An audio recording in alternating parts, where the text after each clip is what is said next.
Kawaida ya mabenchi yote ya ufundi kufanya masahihisho ya makosa ambayo yamefanyika. Kwa upande wetu sisi tumeendelea kufanya masahihisho ya mapungufu ambayo tuko nayo, moja likiwa ni hilo eneo ambalo umelitaja la umaliziaji.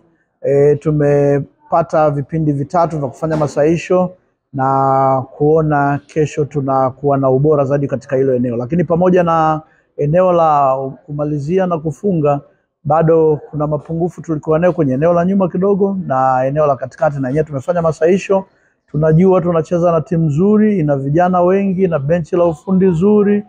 Matumaini yangu tutacheza kwa tahadhari, kwa kuheshimu na kuona tunapata ushindi.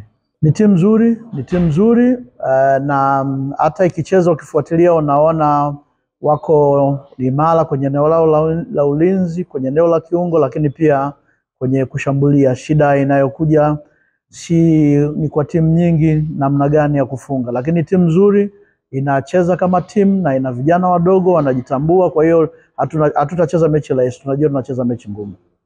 Cha kwanza namshukuru Mwenyezi Mungu kwa kufanya station zote za mazoezi mpaka tumemaliza siku ya leo. Kwa upande wa wachezaji tumejiandaa vizuri kwa 100%. Tunajua tunaenda kucheza mechi ngumu. Mpinzani ana timu nzuri, ana wachezaji vijana ambao wana uwezo wa kupambana, kujituma.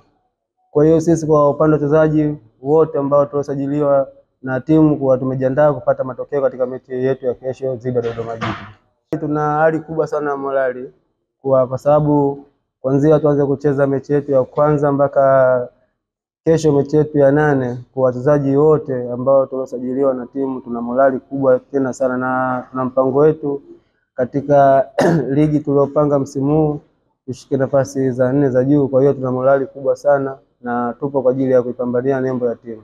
Maandalizi yetu yamekwenda vizuri.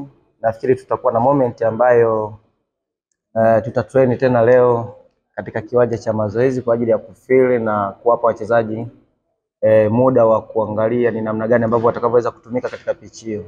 So far hatuna majeruhi kikosini, zaidi ni kwamba wachezaji wote ambao tumesafiri nao wako katika hali nzuri ya kimwili pamoja na kiakili. So tunaendelea at least kuona namna ambavyo tunaweza tukamalizia haya masaa 24 kabla ya mchezo, lakini niwahakikishie tu kwamba kikosi chetu kiakili na kimwili kiko vizuri. Uhalisia tu ni kwamba ni mechi ngumu. Ni mechi ngumu kwa sababu mbili: fomu ambayo wako nayo, alafu na eneo ambalo wanalotumika, kwa sababu ni timu mwenyeji, iko nyumbani, atataka kushinda, lakini pia amekuwa na matokeo mazuri katika mechi takriban labda 2 ngapi zimepita. Hiyo inatengeneza ugumu, lakini pia experience ya wachezaji ambao wapo, quality pia mwalimu Mayanga ni mwalimu ambaye ana uzoefu. So nachoweza kusema tu kwa ugumu kama huo tumejiandaa. Yani kutokana na hicho ambacho nachoweza kuelezea ni kwamba tumejiandaa kutokana na huo ugumu.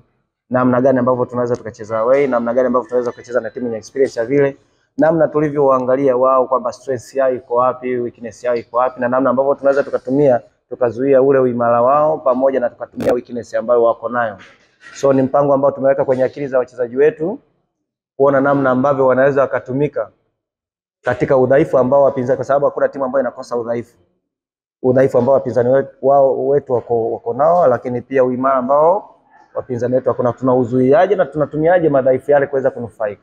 Maandalizi yetu kwa sisi wachezaji yameenda vizuri, walimu wetu wametuandaa. Tunashukuru Mwenyezi Mungu kwa hilo. Kwa hiyo tumejiandaa vizuri kupitia mchezo wetu wa kesho dhidi ya Mashujaa. Morali ya wachezaji wangu ipo siku zote, sio katika mchezo huu, katika mchezo huu iliyopita, na tuna imani kubwa sana katika mchezo wa kesho tunaenda kupata matokeo mazuri. Jiandaa ni kupata matokeo mazuri. Kwa hiyo sisi tunaenda kupambana ili tupate matokeo mazuri tutoke chini.